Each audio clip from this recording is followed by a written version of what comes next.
Shu is a 20-year-old failure whose parents were wiped out by demonic beings when he was still a kid. However, his current girlfriend is also a demon with pink hair, whom he can clap at any second, Yeah, boy. powering her up like a nuclear reactor. This pair runs a questionable private military firm together, but they perform so poorly on the job that they constantly wind up penniless. I'm going all out to wrap this up. Now could you lower your sword from...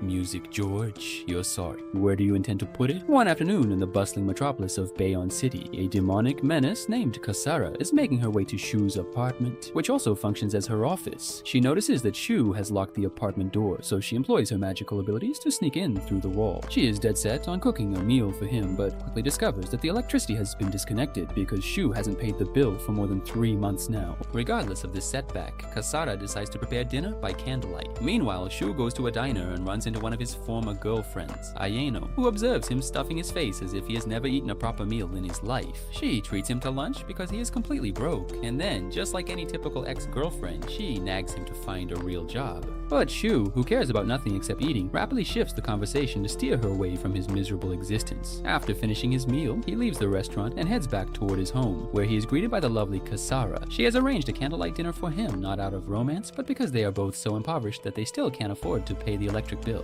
At first, Shu tries to wriggle out of eating dinner since he is still full from the heavy lunch that Ayano paid for. He concocts a lie and tells Kasara that he has been dining out lately because of his work. This frustrates Kasara immensely, and she begins guilt-tripping Shu emotionally, saying that she prepared the meal even though she hasn't been feeling completely well for the previous 3 days. Upon hearing this, Shu finally consents to eat, and they both take a seat at the table. Fortunately, at that exact moment, the doorbell rings and Shu seizes the chance to excuse himself. He goes to the door and discovers a delivery man holding a huge parcel that he had ordered earlier that week, but since he lacks the money to pay for it, Kasara has to come to the rescue and cover the cost. Later, she reminds Shu that she only had 1 month's worth of savings left, but after paying for the package, that money is also gone. Kasara dramatically declares that they now have no choice but to down poison and end their lives. In fact, she even snaps a selfie with Shu in a bottle of poison and uploads it to her Instagram account. However, she has only one follower, Shu, who tells her not to be so melodramatic and promises that he will repay her. The following day, Shu logs into a program and is transported to a meeting attended by several other individuals who also own private military companies. They are all gathered there to bid on their next assignment, which involves eliminating a demon hazard. An auctioneer shows the group surveillance footage of a Class C demon and asks them to place their bids, reminding them that the company willing to accept the job for the lowest price will win the contract. Soon, the bidding begins, and several companies offer around $120,000 and even more for the case. However, Shu ends up winning the auction by undercutting every other company by more than 50%, snagging the job, but seriously irritating everyone else. Once the bidding concludes, he contacts a company owned by Iono's mother and requests backup, to which she agrees, though at a steep price. Afterward, Shu meets Ayano near the hotel where the demon is hiding, and they quickly head inside with a small squad of soldiers. But as they approach the door, it explodes because the demon clearly does not appreciate visitors, and Shu peeks inside to see that the demon has summoned a horde of minions, only to have his suspicions confirmed. They rush in and start fighting the minions first. Once the minions are cleared out, Shu tells Ayano to provide covering fire while he sneaks around to take a shot at the boss demon. He lands the shot, but unsurprisingly, the demon does not go down and sends him flying with a punch. The demon then tries to finish him off by launching its arm toward him, but right then, Kasara swoops in and slices the arm clean off like a swift demonic surgeon, saving Shu's backside once again. As the battle continues, the demon summons even more minions. Kasara charges at the boss demon with her sword, but the latter easily blasts her away. She falls near Shu and tells him that she hasn't worked for the past 3 months and is completely out of power. Apparently, according to their contract, which was probably drawn up by some incel, Kasara's full powers can only be triggered by a kiss. Shu kisses her, and just like that, she transforms into her overpowered demon form. Meanwhile, the boss demon summons even more minions, but this time Kasara has absolutely no trouble wiping them out one after another. She, along with Ayano, continues fighting all the enemies around them. While all this chaos is unfolding, they accidentally bump into each other from behind. Suddenly, Kasara catches the same scent she had picked up from Shu the previous day. While they were having dinner, she immediately realizes that Shu lied to her and that he was with Ayano. Shu then makes a sarcastic remark about there being plenty of cats around who want to lap up milk that doesn't belong to them. Enraged, Kasara starts slicing through the minions. After finishing them all, she and Ayano come face to face once more. The two women have absolutely no love lost between them, and after a bit of arguing, they begin throwing punches at each other. Kasara tries to slash Ayano, who dodges and fires back, but Kasara avoids the bullet effortlessly. A fierce battle erupts between them, forcing Shu to jump in and stop these two from tearing each other apart. This only upsets Kasara further, making her think that Shu prefers Ayano's larger assets over her own cute ones. She starts attacking Shu out of jealousy, swinging at him repeatedly while he keeps dodging as if his life depends on it. To calm her down, Shu gives Kasara his apartment key, which works like magic and makes the gold digger happy. With her mood restored, she turns her attention back to the demon and charges in, eliminating every minion in her path. Together with Ayano, who lands the first sword slash, and Shu, who finishes off the demon with his gun, they finally defeat the threat. However, just when everything seems under control, the whole building begins to shake. Shu tells everyone that they should evacuate immediately because this entire place is about to collapse. So everyone runs out to relative safety, while Kasara cuts the large pieces of falling debris into smaller ones to minimize damage. Yet below, Ayano watches her in action and thinks that not even a sea-level demon stood a chance against Kasara, since she herself is an A-level demon. Early the next morning, Shu wakes up to have breakfast and notices that it is the same basic, boring food that Kasara always cooks for him. He shakes his head in disappointment, then looks over to find Kasara working on a laptop and asks what she is doing. She replies that she is attempting to manage their finances by starting an OnlyFans page, because thanks to his stupidity, they have lost all the money they earned due to collateral damage, leaving them completely broke once more. Shortly afterward, Kasara leaves the house to find a part-time job so that she can support herself and Shu's lifestyle. At the train station, she meets up with a group of friends who mock Shu for not earning any money,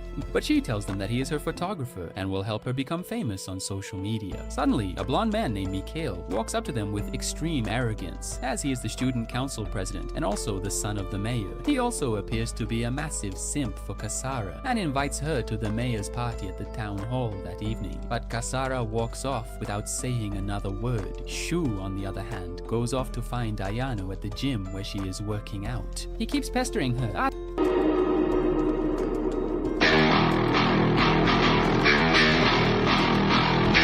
asking her to give him a job or talk to someone at the company, since her mother is the president of such a large private military firm. But Ayano tells him that his style of demon slaying is far too destructive and always gives the company a bad reputation, as he ends up causing extreme damage. He begs her to give him a chance, promising to stop stalking her, and she finally tries to call her mom to find a job for him because she still has some feelings left. However, as soon as she picks up her phone, she notices an Instagram post by Kasara in which she is posing with Shu in his apartment. This infuriates Ayano so much that she changes her mind on the spot and tells him to piss off. That evening at the office of Allah Defender and Company, the mayor's secretary approaches Ayano's mother and tells her that they suspect there might be an assassination attempt on the mayor, possibly carried out by a demon. So they want a team from her company on standby in case something happens. She initially seems reluctant to take the job, but agrees when she remembers Shu, who is in dire need of money. Thus, she eventually agrees and sends Shu and Kasara alongside Ayano and her team to handle the situation. Shu stands guard near a hallway where he is approached by Miles, the bald man who took care of him after his parents died. They start talking about demons, and Miles gives him a big black cigarette, telling him to come back and visit the neighborhood for dinner sometime because the gang misses him. But Shu wants nothing but cancer and asks him for more cigarettes. Kasara, on the other hand, is inside the party and is extremely happy to see so much food in front of her. She takes out a small Tupperware from her skirt and thinks about saving some food to take back home. But suddenly, Mikhail approaches her and starts talking about how he can donate a lot of money to her. Fortunately, the mayor begins speaking and everyone stands up. As the speech is broadcast across the entire city, he talks about the usual things that every corrupt politician talks about, such as equality, jobs, and a better quality of life. Suddenly, the group spots a rather angry demon who has decided to finish off the mayor live on TV, so that everyone in the city will know that he identifies as a Sigma male. Normally, when a person transforms into a demon, they lose their humanity, but this one seems to retain his humanity and is able to think and talk like a normal person. He phases through a wall behind the mayor and is about to stab him in the back when Kasara notices the disturbance and quickly jumps on him.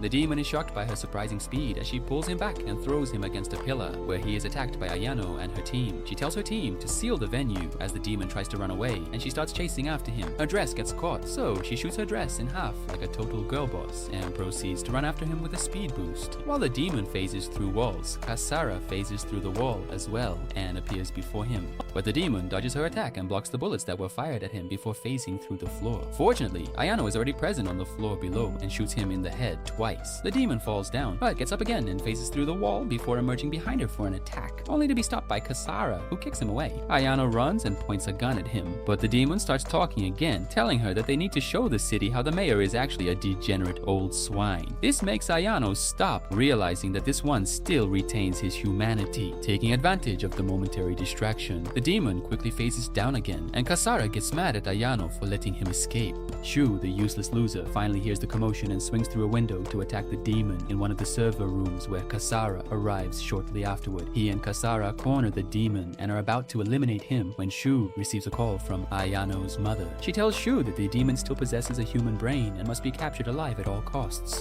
This is a big problem because none of them have the weapons needed to capture a demon, and they have never done it before. They only know how to eliminate them. Kasara says she might try to hit the demon with the back of her sword, but that is still dangerous. So Shu goes online and starts looking at non-lethal weapons on Amazon, but Kasara stops him, telling him that the equipment costs as much as they are going to earn from this job. They are bickering among themselves when the demon finds an opening and jumps down the building. Shu and Kasara both look out the window while Kasara tells Shu that if he buys the gadget, he will have to eat only air for the next month. He, however, looks at her and orders the equipment, telling her that he will take more saucy pictures of her for Instagram. Amazon comes through with super fast delivery, and as soon as the demon reaches the ground, a truck pulls in and hits the demon, knocking him out. Shu descends, and a strong, independent woman gets out of the truck and hands him the weapon to capture the demon that he no longer needs. The demon is placed on a stretcher and taken to the hospital, while both Kasara and Shu return home. A few days later, Shu has a nightmare in which he sees his younger sister Kana running away, scared of someone. She is searching for her mom, dad, and brother, but suddenly a sword pierces her stomach. Because of this, something strange like a curse begins entering her body. But right at that moment, Shu wakes up, like every horrible young son staying away in a big city. He misses his mom, dad, and sister. He then grabs a family photo from nearby and notices that Kasara has taped her own photo onto the frame as well. Shu rubs it and tries to take Kasara's picture out. Meanwhile, in some discreet laboratory, a man is running with a box-like structure while being chased by armed police officers. The police receive an order from their headquarters to retrieve the core at any cost. Following this, they shoot the man, causing him to fall and drop the box on the floor. At the same time, the man receives a phone call in which a voice says that he had warned the man that no human could complete this mission. The voice adds that he has made 3 plans based on the man's soul budget: B class, C class, and D class. Just as the police surround the man, he screams at his phone and says that he wants the most powerful one, after which the phone starts glowing. Elsewhere, Kasara and Shu are having dinner in their apartment by candlelight as usual. Kasara checks her phone and says that the entire city is suffering a power outage. Shu responds with bewilderment and asks if the whole city has become poor like them. Kasara mentions that even the trains have stopped and wonders if she will be able to go to school tomorrow. Just then, a letter arrives at Shu's door, which he picks up and promptly reads. He then tells Kasara that he does not think she will have time to go to school anymore. The next day, an important meeting is being held in the mayor's office between the mayor and 2 government officials. They are discussing a deceased worker who once worked at one of the power plants in Byron City. One of the officials suggests that the worker might have been a spy from another country, and the other suggests that he was likely after refined orgonium technology. The first official agrees and explains that Byron City was built for mining orgonium, which is a next-generation energy source. She adds that the state-of-the-art algorithm-related technology that built this city is a highly important secret, and many countries are obsessed with this technology. She points out that over the past 5 years, 30 spies have infiltrated the city, one of whom caused chaos and created a demon hazard. When asked how they will handle it, she says they cannot hide a demon hazard from the media. However, the official has a cover-up story ready, and she hands the mayor a letter to sign so that she can officially proceed with the story. While this is happening, Ayano and Shu meet in a park, where Ayano asks why Shu called her there. The latter explains that there's no electricity where he lives and it's tough in the old town. Ayano tells him to stop waffling and get to the point, as she left work to meet him. Shu awkwardly asks if she works in such clothes, referring to the drop shoulder and rather short skirt she's wearing. Ayano says she wore them because she was in a hurry and urges him to start whatever he called her for. Then Shu shows her a photo of a top-secret B-class giant caterpillar-like monster and says that although the monster is huge, he and Kasara can handle it easily. Ayano asks if he is planning to kill the monster, to which Shu assures her that he won't let her down. However, just like any ex-girlfriend, Ayano starts reminding him of past disappointments. Shu went to a dating party right before their date. He didn't show up for her birthday. He quit the company without telling her and made a demon girl his partner. Although Shu has no recollection of these events, he is shocked and apologizes for hurting her. Unbeknownst to them, Kasara overhears this conversation while hiding near a waterfall. Later, Shu and other hunters gather at an auction where the bidding process for the B-rank caterpillar demon is taking place. The chief bids 200,000, but some hunters argue it's a B-rank monster worth at least 500,000. Once again, Shu, who had been sitting quietly until now, undercuts every single company by a large margin, which pisses them off so much that they start planning to beat him up. Meanwhile, Miles and his partner Tetsuya are checking Shu and Kasara's profiles and discussing them. Back at the auction, the auctioneer stops the bickering and announces that the current bids have been cancelled because a new objective has presented itself. Apparently, the caterpillar demon has eaten a radioactive core that was supposed to power the entire city for a week. Now they have to retrieve the core before destroying the demon. Shu persists and tells them that it doesn't matter, as he still wants to do the job for the same money even after the new condition, surprising everyone because someone would need to be completely broke to take a job like this. Later that day, they arrive at the location, and Ayano goes with her team to try to capture the demon safely. But before they can do anything, the caterpillar demon changes into a massive demon moth. The demon destroys all of the flying drones before targeting the ground units, taking them out one by one. Ayano starts running away in her car, but is attacked again, while Shu watches all of this like a loser from a distance. Finally, Kesara arrives behind him and he immediately kisses her, giving her the power she needs. By that time, the demon has targeted Ayano, and just before a giant boulder can fall on her, Kasara arrives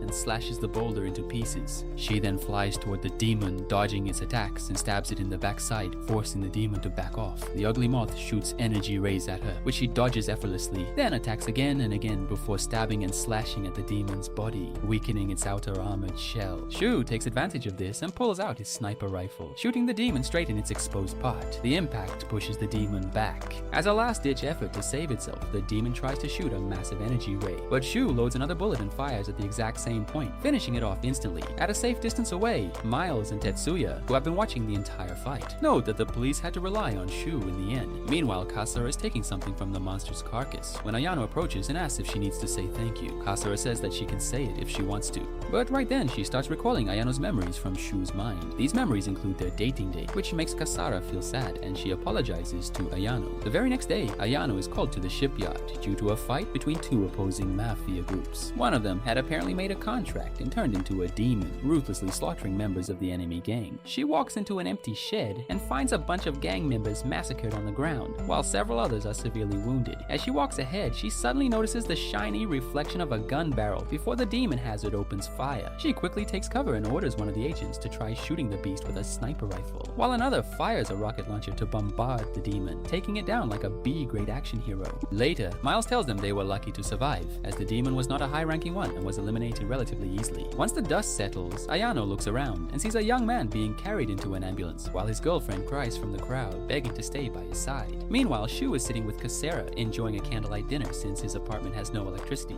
The next day, when they are about to go out, Shu tells Kasara that they will have luxurious dinner to celebrate their first paycheck hitting their bank account. However, right at that moment, a car suddenly pulls up in front of their house, and Mikhail, the beta simp, steps out. He is there to meet Kasara and try to win her over with his money and fancy lifestyle. But Kasara, being the best girl, and not like your ex-girlfriend, stays loyal and tells Mikhail to back off. The latter gets mad and starts getting confrontational with Shu, who barely reacts. Suddenly, Kasara notices Ayano driving by with a man dressed in black. Curious and a little jealous, she decides to stalk them like a total creep and starts following them around without their knowledge. She tails them to a park where she sees them having a serious conversation. Kasara sees an opportunity and snaps a few photos, then posts the pictures to Instagram. And Shu gets a notification about this, and upon seeing the photos, he immediately rushes to the park, apologizing to both Ayano and the man for Kasara's behavior. The man introduces himself as Tetsuya, a special investigator from the Anti-Demon Bureau. He explains that he is working on a case involving the recent mafia activity that Ayano is tangled up in. He also tells Shu that he is investigating the demon who murdered Shu's family, something Shu had personally requested him to look into. This completely sets Shu off, and he yells at Ayano, accusing her of making that decision without consulting him first. While he is busy ranting about emotions and justice, the investigator gets a phone call from the police. He is informed that Tony, the young man whose girlfriend was crying at the crime scene earlier, has just been eliminated in the hospital. Upon hearing this news, Shu immediately heads over to the hospital and meets with Miles, who reports that by the time he arrived, Tony was already dead and the perpetrator was nowhere to be found. The investigator wonders whether it was a demon hazard, but Miles says it is unlikely.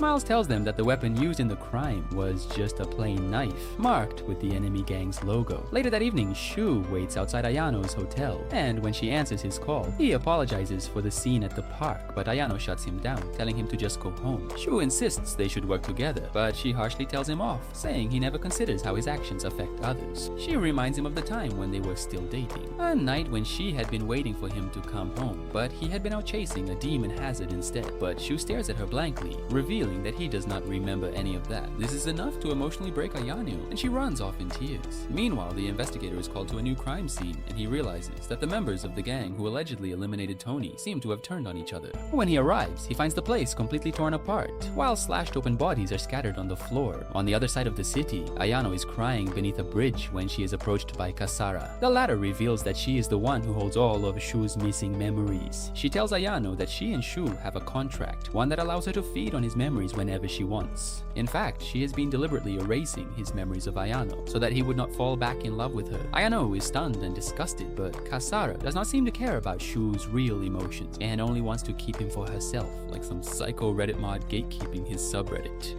Furious, Ayano gets up and walks away into the darkness, warning Kasara never to speak to her again. Back in town, Shu, who is troubled and deep in thought about what Ayano is going through, decides to let off some steam by going out for a smoke. As he is chilling around, an arrow pierces a trash can near him without any warning. It carries a note revealing the location of the gang's headquarters, and without hesitation, Shu grabs a bike and speeds off to the spot. When he arrives, he finds a police blockade outside the building. Ignoring everyone, he charges in with a gun like a budget version of Rambo. Inside, he sees a beautiful woman in a red dress, slicing down gang members with a sword. One of them tries to shoot her, but she dodges and slits his throat with terrifying ease. Shu jumps in and starts shooting at her, but she effortlessly dodges his shots and runs into the men's bathroom. He follows, only to realize the whole place is full of mirrors. Shu knows that while it might be an aesthetic background for selfies, it makes combat a nightmare. The woman suddenly appears behind him from within a mirror, and Shu opens fire only for her to dodge every bullet. In a moment of brilliant strategy, Shu shoots most of the mirrors to reduce visual confusion, but by the time he is done, the woman has already vanished without a trace. Shu then exits the bathroom, just as the investigator arrives to back him up. Right outside the bathroom, they find one gang member still barely alive. They rush to him and ask if there are any demon hazards within Tony's gang. The dying man reveals something shocking. The demon who just finished them off was not part of any gang. It was Tony's girlfriend herself. With this shocking revelation, everyone is stunned, as they had believed this was a typical mafia war, but now it is something else entirely. It appears to be a deeply personal act of revenge, orchestrated by Tony's girlfriend. Just as Ayano's heading back to her home, the mysterious demon woman Shu has been tracking appears and leaps to attack her. Just in time, Kasara intervenes, blocking the demon's strikes and saving Ayano. Meanwhile, Shu is on a call with Kasara. The demon manages to escape from the sight of the two women.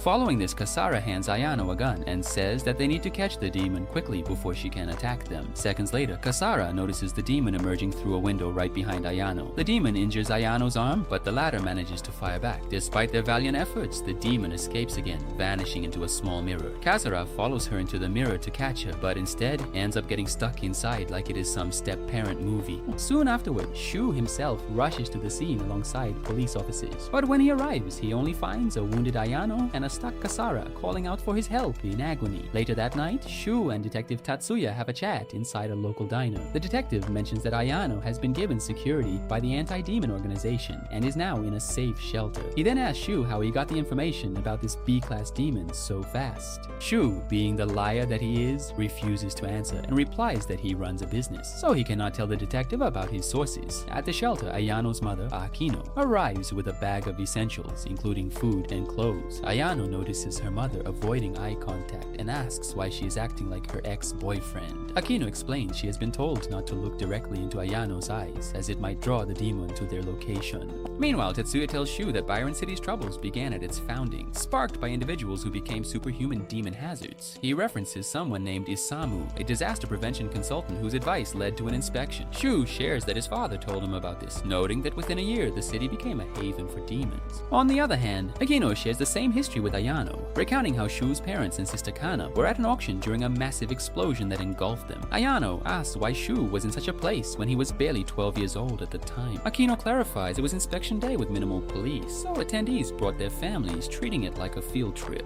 When Ayano presses for details on the mine incident, Akino admits she does not know, saying only one survivor remains, and the authorities are still seeking answers. Akino also notes that the government blamed Shu's father, accusing him of colluding with demons to link the city to their realm. Back at the cafe, Tatsuya challenges Shu, suggesting that his unknown source, feeding him clues about the incident 12 years ago, might be manipulating him, or even be the one who framed his father. He offers to collaborate, promising to uncover who is using Shu if he shares all his information. He then once again urges Shu not to trust a faceless informant. Later, Tatsuya meets with his partner Miles, revealing that he got information from Shu and showing Miles a photo. He says Ayano and Shu suspect the man in it, though they only have this single image of him. Shortly afterward, these two police officers reach the building where the man in the photo lives. Miles cautions his partner that informing Shu would jeopardize their chance to catch him. Then Tatsuya knocks, but since no one answers, they enter the room. To their utter horror, they find the man dead, and also notice that he was eliminated recently. Tatsuya realizes that someone anticipated their arrival, while Miles points to writing at the scene that says, "One more person."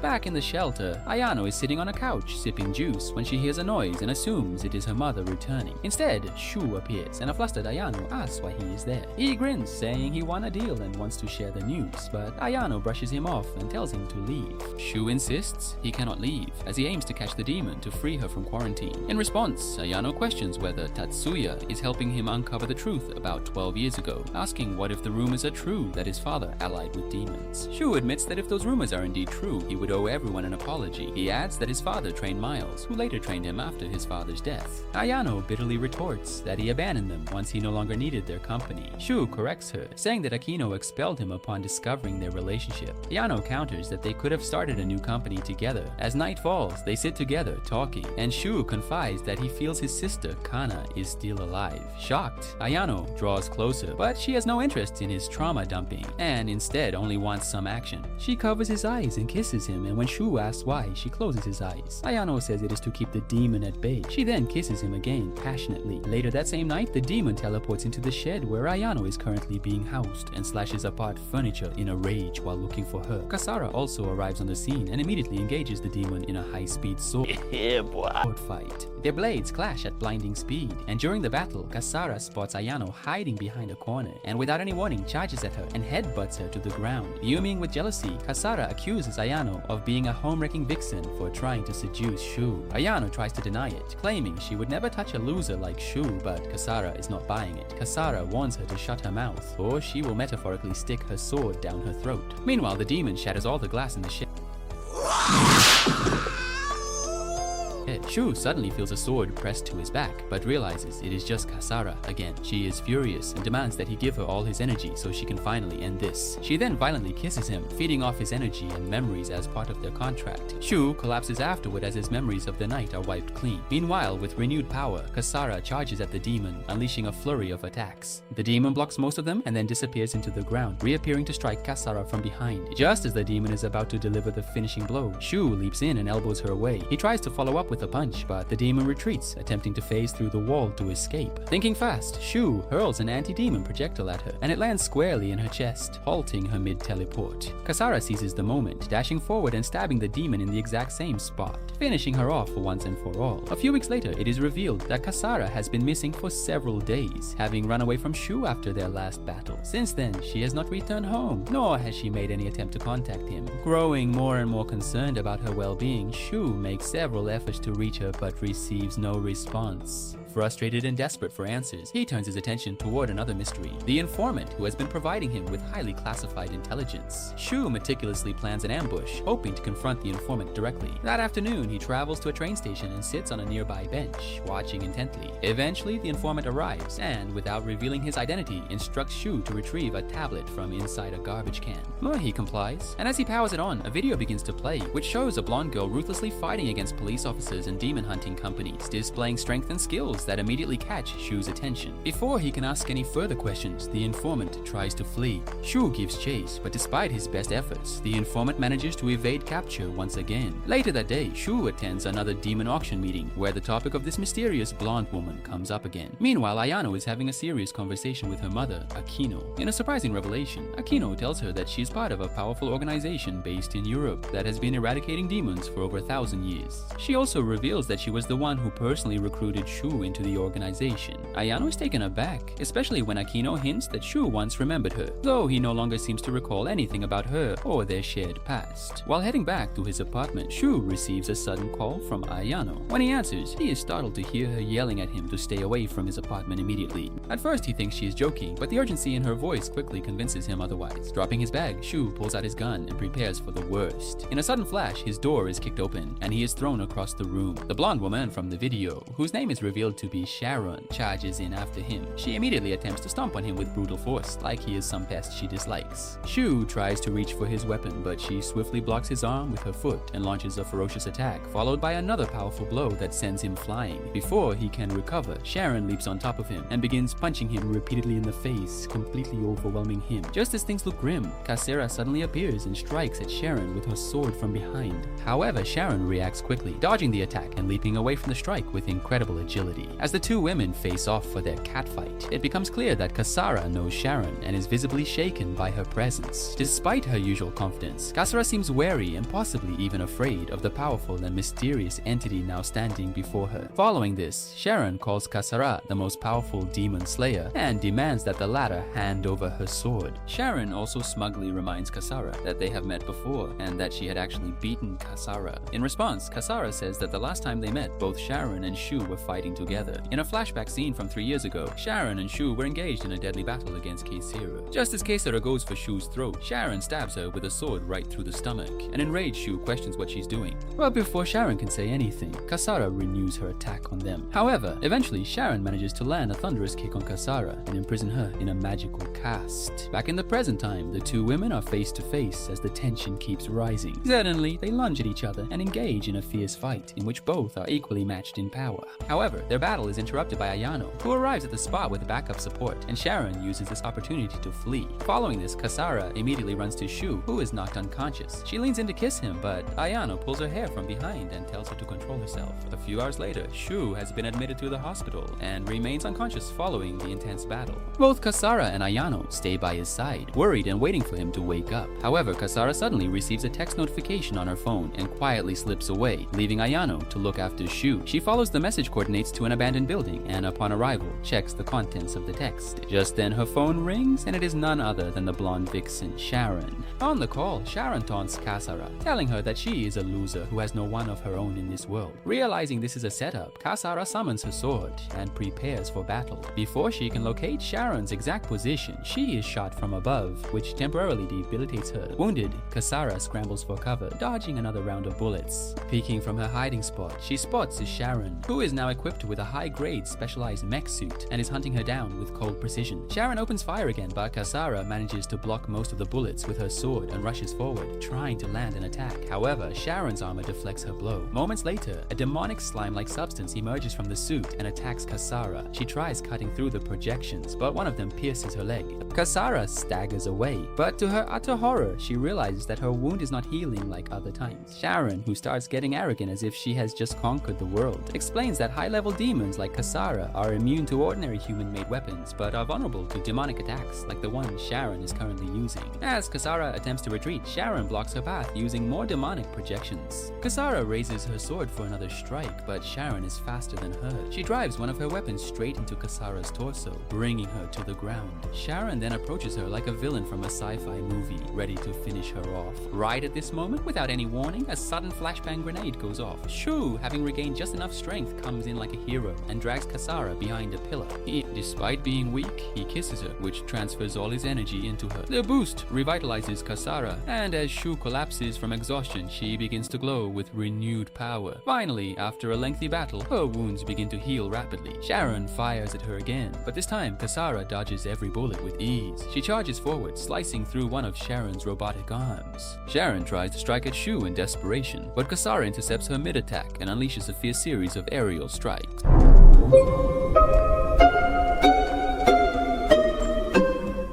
Eventually, Sharon's armor begins to fall apart as if it were made of cardboard. Finally, Kasara thrusts her sword deep into Sharon's mech suit, completely destroying it and knocking her unconscious. With Sharon defeated, Kasara picks up Shu and carries him to safety. After a while, Shu regains consciousness, and he sits down to have a chat with Kasara. He asks why she went so unnecessarily hard on a human like Sharon. But But Kasara tells him that Sharon is not any ordinary human. She is one of the powerful members of a group called the Celestial Abbey. Upon hearing this, Shu questions why a member of such a powerful group would come to Byron City at this time. Kasara, like a child who has done something wrong but wants to hide it, immediately changes the topic and says that the two of them should go and have dinner at home. Since there is nothing Shu likes more than food, he agrees to the proposal and the duo heads home. Seconds later, Ayano arrives at the spot with 2 cups of coffee, only to realize that the pink-haired Kasara has stolen her man. A few days later, at Shu's house, Detective Tetsuya and Miles have a conversation with Shu about the recent events. Tetsuya explains why a powerful human like Sharon, who is related to the Celestial Abbey, came to Byron City and what her true intentions are. He also discusses the recent murder case of a detective, suggesting that the detective might have been a mediator who facilitated contracts between demons and humans. Miles says that this could explain why someone killed the detective before they could reach him. Meanwhile, Kasara prepares dinner for Shu in the kitchen, just as Tetsuya adds that there could be other agents working to fulfill demonic objectives. He then brings up the mysterious informant who always supplies Shu with information, asking how Shu first encountered this person and whether he knows their true identity. Shu, who is completely confused, like a simpleton child due to his missing memories, fails to answer. Kasara, who is listening to the conversation from the side while also chopping onions, cries silently. Just as Tetsuya and the others compile a list of suspects, a black car lurks outside Shu's house, and inside it, a mysterious informant listens to their conversation. Suddenly, Ayano's car arrives, startling the informant, and the latter speeds away like an incel from a woman. Inside, the suspect list includes names like Ayano, her mother Akino, and even the president of the anti-demon team. Kasara jumps in, circles Ayano's name, and angrily declares her the chief suspect. An alarmed Shu urges Kasara to calm down and not say something bad about his side chick. At that moment, Ayano also walks in and mentions the strange car outside Shu's house. She then notices the list of suspects on the board and demands to know why they suspect her of working with demons and why her name appears on the list. Miles, flustered, hesitates, but Tetsuya clarifies that they are considering all possibilities to create a comprehensive list. From the side, Kasara insists she suspects Ayano the most, escalating Ayano's anger. That afternoon, Shu, Akino, and the president of the anti-demon team review the same suspect list, which includes their own names. Shu is slightly embarrassed and apologizes to them for the inclusion. Elsewhere, Shu visits Sharon in her holding cell to get answers about what happened and why she was in the city. He warns her that any trickery will lead Kasara waiting outside to deal with her harshly. Sharon laughs at the threat and asks what Shu wants from her. He demands to know what she is doing in the city and what the demons are planning. However, Sharon teases that Shu seems to remember nothing, as he has been giving all his memories to Kasara. Shu retorts that he only gives Kasara unnecessary memories and that she has not taken those from 12 years ago. Sharon suggests he wants to know about Asmodeus, claiming she already told him 2 years prior. But Shu, who has indeed given a lot of memories to Kasara, is unable to recall this and grows frustrated. Sharon mocks that Kasara must have taken that memory too, hinting that it was tied to an intimate moment between them. Growing increasingly distressed, Shu gives in and eventually asks who Asmodeus is. In response, Sharon explains that Shu's focus on his family and Kasara blinds him to other concerns, warning that continuing this way will prevent him from living peacefully with Kasara. An enraged Shu insists he did not ask about such things, but Sharon laughs again and says that the agent Shu is chasing right now is nothing more than Asmodeus' puppet. She describes the agent as someone who controls demon hazards in the city and hides these activities from humans. Thus, Shu declares that he intends to find this person and even asks if Sharon has any leads. Sharon then whispers a cryptic hint to Shu about this mysterious mole in the agency. Later, Tetsuya and Miles sit in a room with Tetsuya visibly troubled, pondering who the true suspect might be. After a few moments, Miles bids him farewell and leaves the office. Tetsuya, on the other hand, dives deeper into research and something on his computer shocks him. He rushes out, determined to act, while nearby in the shadows, the informant who was outside Shu's home earlier watches. Tetsuya then gets into his car and tries calling Shu, but the call does not connect. He drives towards Shu's location and finally gets through. He tells Shu he needs to meet him urgently, but a gunshot rings out, startling Shu. Alarmed, Shu rushes to the location with Kasara by his side. But when they arrive, they find Tetsuya's lifeless body slumped in his car. Shu gives an overdramatic and overused movie montage of falling to his knees in despair. Suddenly, they notice a shadowy figure sprinting through the parking lot. Immediately, Shu and Kasara give chase. As they get closer, Shu realizes the person is the same informant who had been feeding him intel. Believing this man to be Tetsuya's killer, Shu and and Kasara manage to capture him after a brief pursuit. To their utter shock, the man introduces himself as the blonde beta simp Mikhail.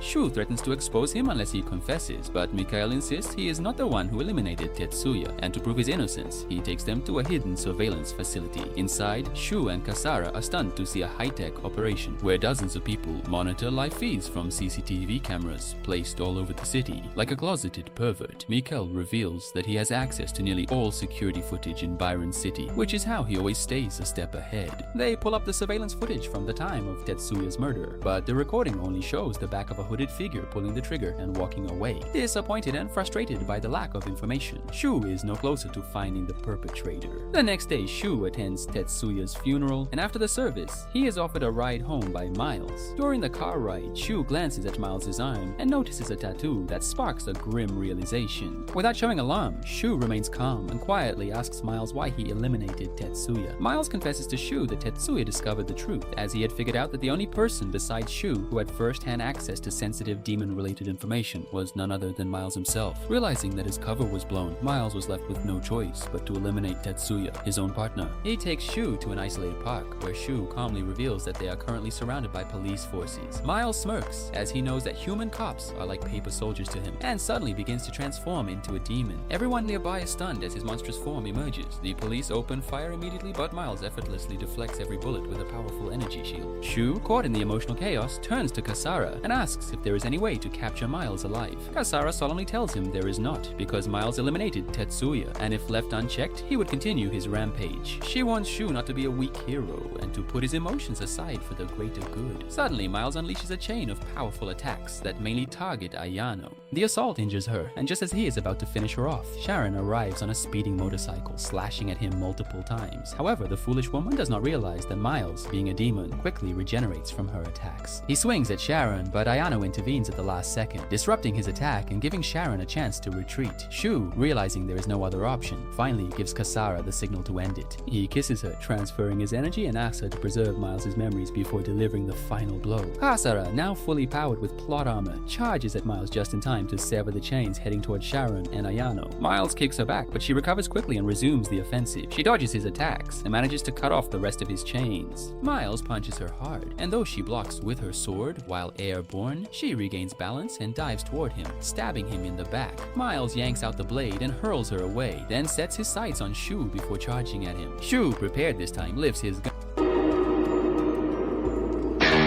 and fires a precise shot into Miles' head, killing him on the spot. Kasara then walks over, puts a hand on the fallen demon's head like some amateur surgeon, and extracts his final memories. In the memory, a young Shu watches as Miles becomes close to his family. Over time, Miles forms a genuine bond with Shu's parents. However, everything changes when his daughter falls critically ill. Desperate and consumed with grief, Miles spends all his time at the hospital, until one day he is approached by the most powerful demon, Asmodeus. Asmodeus promises to cure his daughter if Miles agrees to follow his commands. Out of desperation, Miles accepts the deal. That night, he travels to a dark cave where he finds Asmodeus in the shape of Shu's mother. Shu's father lies dying on the floor, while Asmodeus prepares to finish off Kana, Shu's younger sister. Just before the final blow, Miles intervenes and saves Shu, insisting that it was not part of their agreement. And rather surprisingly, Asmodeus lets Shu live. Miles then carries the unconscious boy out of the cave, just as a massive explosion destroys everything behind them. Later, true to Asmodeus' word, Miles' daughter makes a miraculous recovery. To repay his debt and perhaps ease his guilt, Miles begins fostering Shu as his own child, raising him like a son. Shu and the others return to their base and begin discussing the growing mystery surrounding Asmodeus and the reasons behind Shu's father's death.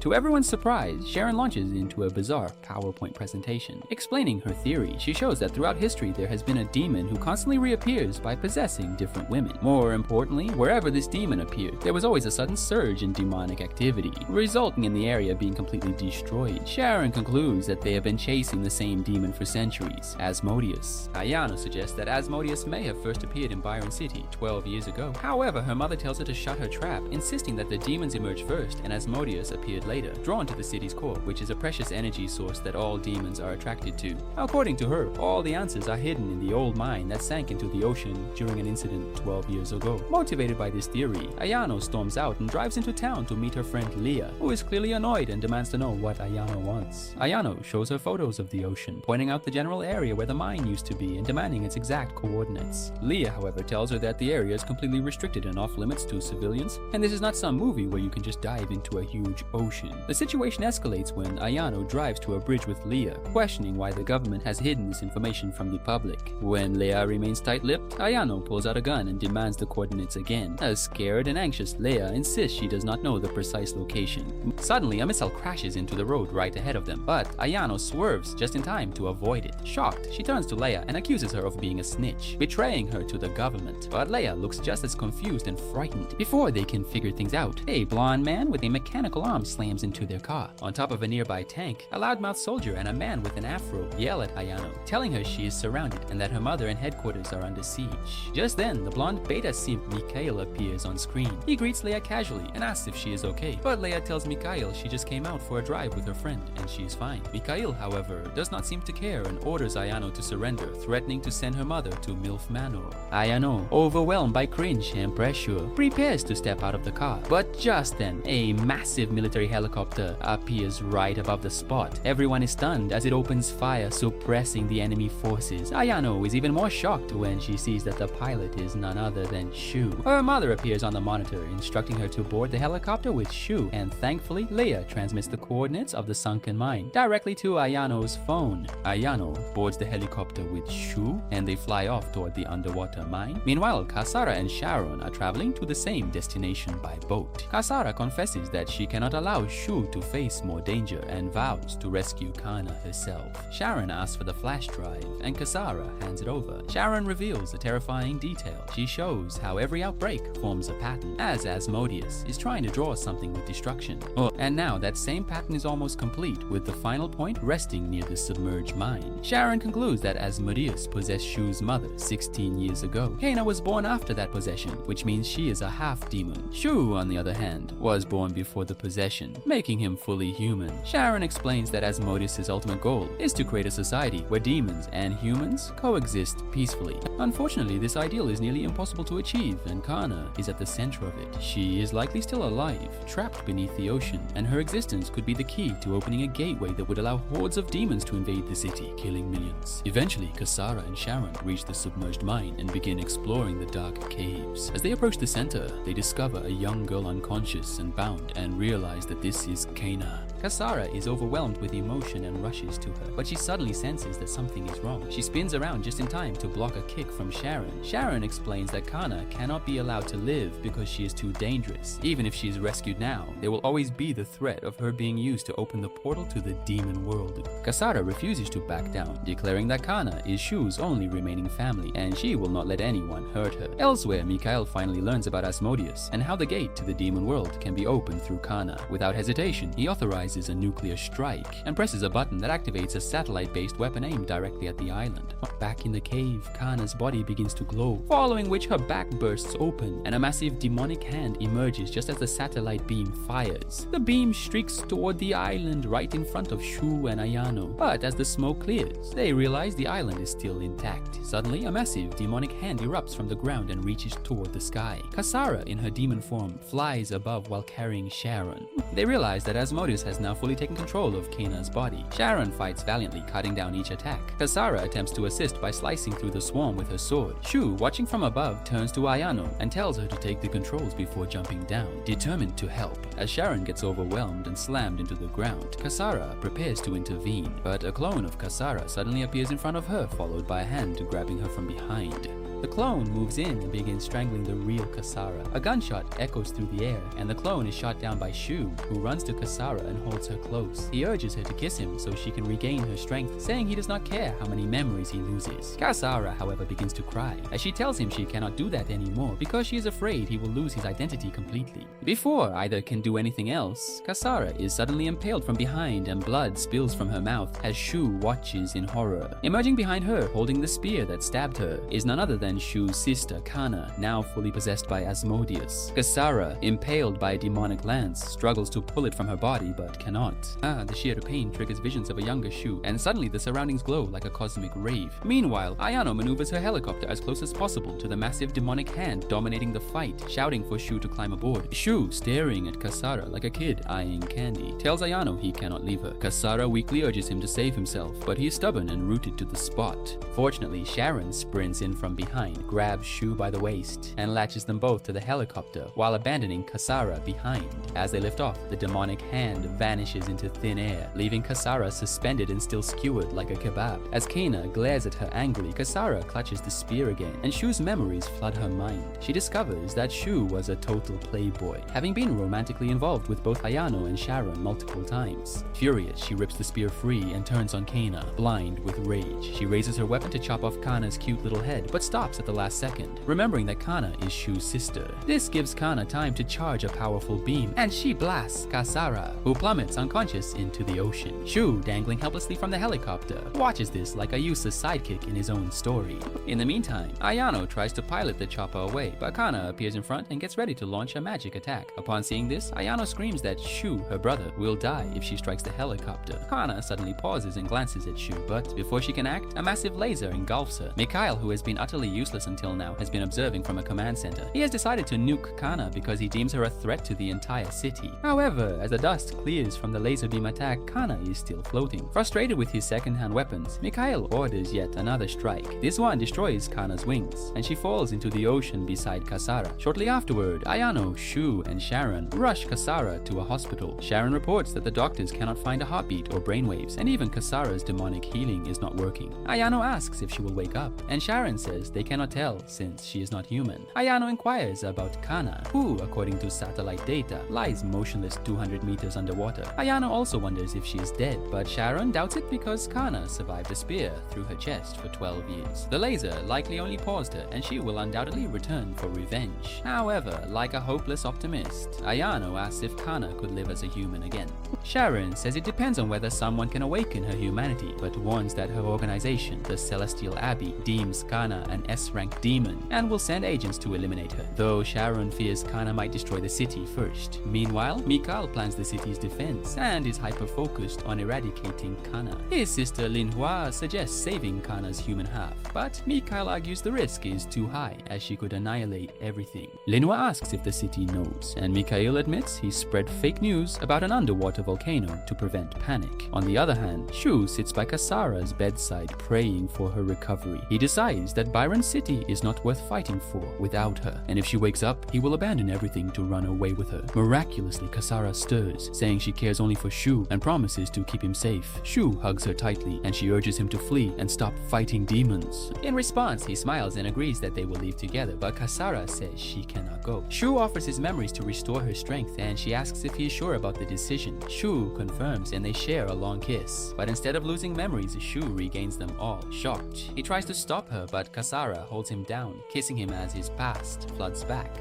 He recalls working with Ayano, his ex, and breaking up with her at a restaurant, claiming their relationship was not working. Ayano, who was a crying mess at the time, thought it was because she was bad at making sandwiches. Shu, however, explained that they could only handle D-rank demons together, and he needed a solo journey to grow stronger. Later, he met Sharon while both were hunting a frozen demon, which was none other than Kasara's body that lay impaled in a cave. Shu lied to her, saying he wanted a treasure hidden in the cave, and not the demon, and teamed up with Ayano. However, he then stole Kasara's body, and back at his apartment, he used a magic circle and a black magic book to bind her, paying with memories for her obedience. He planned to use Kasara to kill demons and climb Byron City's ranks. One day, he bragged to Ayano that demons trump humans, and even confirmed that he lived with Kasara. Jealous, Ayano warned that he would lose his true self, but Shu smirked, claiming that he had a foolproof exit plan. Later, he gave Kasara a contract book, saying it would simplify their hourly rituals, binding them until the contract was cancelled. Like a shady salesman, he downplayed the terms as basic stuff and set the ritual for 6 hours later. Kasara, a nerd who reads everything, spotted a missing term and found tiny ticks on the last page. Using demonic vision, she saw that Shu could cancel the contract alone. At the ritual, he repeated the mutual cancellation lie, expecting her to touch his head. Instead, Kasara kissed him, and as a confused Shu protested, she revealed that she had rewritten the terms. Now, kisses would activate her power, and only she could would cancel the contract. Back in reality, Shu grabs Kasara, demanding answers, but it is too late. She has unilaterally cancelled the contract, losing all her memories of him, their bond, everything. She is awake but a stranger, leaving Shu with his past but no future with her. As Kasara asks Shu who he is from across the room, Kana finally awakens from her power nap and flies above the ocean before shooting a powerful beam off in the distance. This beam ends up hitting an airport, destroying numerous airplanes. Meanwhile, Mikhail, like all incompetent leaders, finally orders the release of Ayano's mother from her jail cell, as he finally realizes that she is the only one capable of properly guiding her troops to defend the city. Back at the hospital, Shu tries to help Kasara remember who she is, but she does not even remember her own name.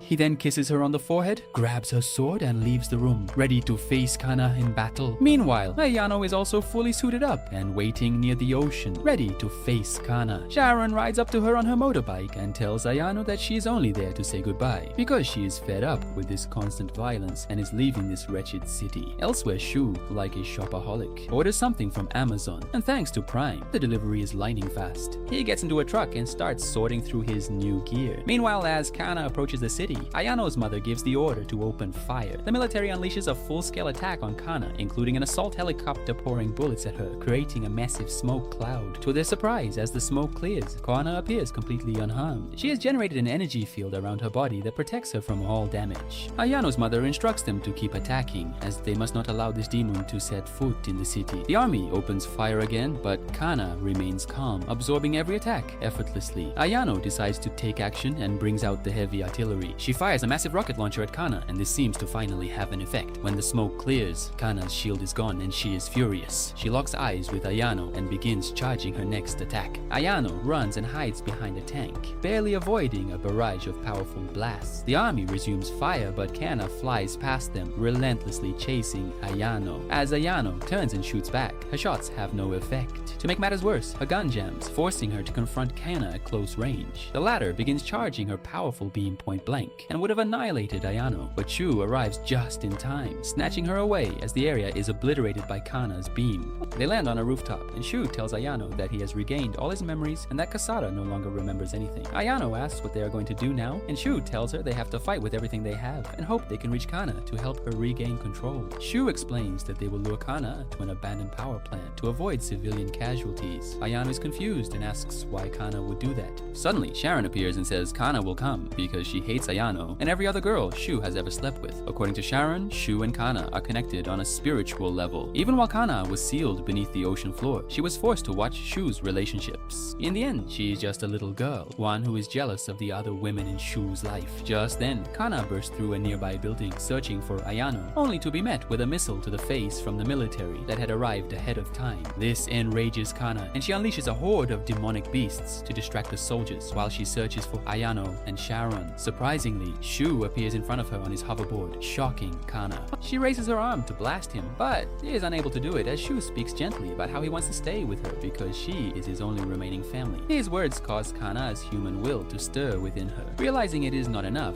Shu snaps his fingers and apologizes for what he is about to do. Suddenly, a bunch of tentacles grab Kana. At the same time, Ayano fires rocket launchers at her, and Shu draws his sword to rush in. Kana quickly breaks free and flies into the sky, summoning her magical spear. Shu follows her on his hoverboard, engaging in an intense aerial battle. They clash fiercely, exchanging attacks, while Shu struggles to stay airborne. He eventually retreats, and Kana chases him, hurling magic blasts. At the last moment, Sharon strikes Kana into a wall with her tentacles, and Ayano blasts her again with her rocket launcher. Still, Kana retaliates with another magical blast, but Shu blocks and deflects it with his sword. He then darts around, dodging her attacks and flying straight toward her for another clash. This time, Kana overpowers him and knocks him back. As she prepares to finish him off, Ayano and Sharon shoot her from behind, buying Shu precious seconds. He tries to attack again, but cannot bring himself to harm his sister. Kana kicks him to the ground. As Kana charges at him again, Sharon protects Shu just in time. Kana tries to chase him, but Ayano hits her with another explosive, creating another window of opportunity. Shu tries to strike again, but Kana deflects him and sends him crashing into a tree. She then charges at Ayano, but is suddenly stopped by Kasara, who appears and blocks Kana's lance. Everyone is shocked as the two demons begin a brutal battle, exchanging strikes. Kana fires energy beams, blasting Kasara away.